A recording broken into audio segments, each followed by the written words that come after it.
let's kick things off with a little bit of hope. Some solid research suggests that a whopping 73% of hair loss cases might actually have a solution. I mean, think about that number. It tells us that for a lot of people, this is not just something you have to live with. So that immediately raises the question, right? If so many cases are potentially solvable, where in the world should we start looking for answers? We're going to explore the idea that your kitchen might just be the most powerful place to begin. First things first, let's just acknowledge something right up front. If you're worried about your hair, you are so far from being alone. This is an incredibly common concern for millions of people. And I mean, the data makes it crystal clear. By the time we hit 50, almost half of us, men and women, are experiencing some form of hair loss.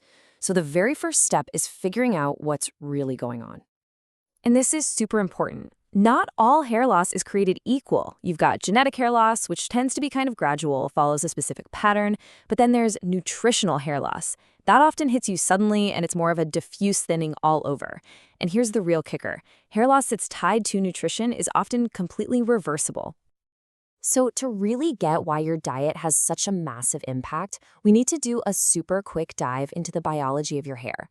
Because trust me, it's way more demanding than you probably think. This quote right here, it gets to the absolute heart of the matter. Just let that sink in for a second. Your hair follicles are one of the most metabolically active parts of your entire body. They are just nonstop working, dividing, and growing, which means they have this ferocious appetite for nutrients. And all of this work happens in a really delicate four-phase cycle. You've got the anagen or growth phase, which can go on for years. Then there's a quick transition, a resting phase, and finally the shedding phase to clear the way for new hair. The problem is a nutritional shortfall can throw this whole system out of whack, pushing way too many hairs into the resting and shedding phases all at once.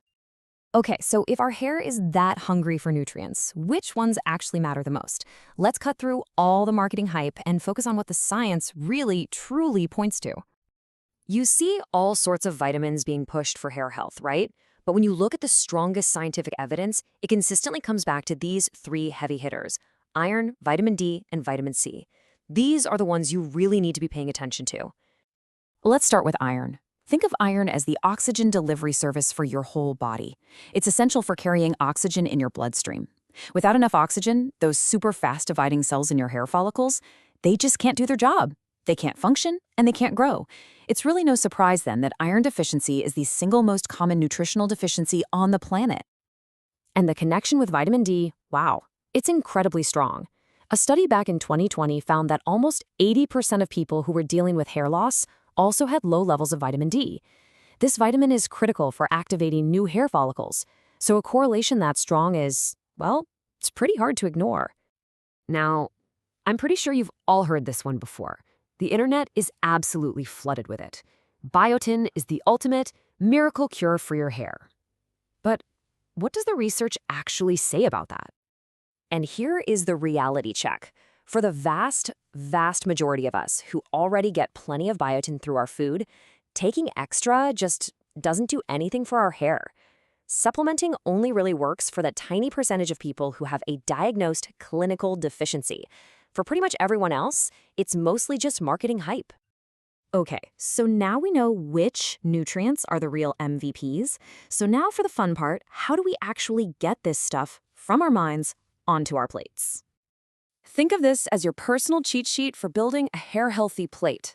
For iron that your body can easily absorb, lean red meat is a fantastic choice. But to help your body actually use that iron, you need vitamin C. And get this, a single yellow bell pepper can have over 300% of your daily vitamin C needs.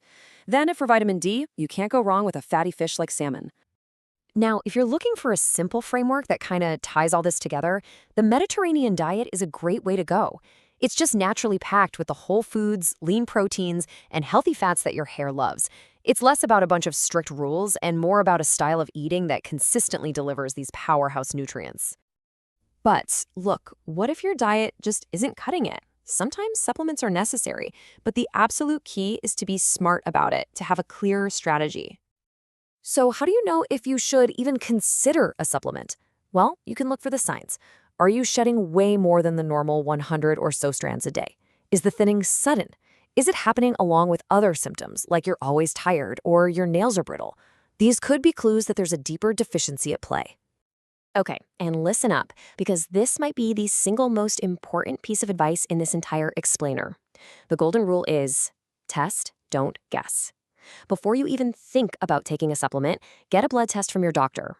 Guessing what you might need is not a strategy. You have to confirm a deficiency first. Because here's the deal, it is all about balance. While having too little of a nutrient can stop hair growth in its tracks, having too much of certain ones, we're talking specifically about vitamin A and selenium, can actually cause hair loss. This is a case where more is definitely not always better. So let's just boil this all down, right? What are the big takeaways? 1, always try to get your nutrients from food first. 2, never, ever guess about what you need. Get tested. 3, put your focus on the heavy hitters with real evidence behind them. That's iron, vitamin D, and vitamin C. And finally, remember that balance is absolutely everything. At the end of the day, your hair is basically a mirror reflecting your internal health. It's one of the first things your body will borrow resources from when it's not getting what it needs. So I'll leave you with a simple question. Knowing what you know now, what are you going to feed it?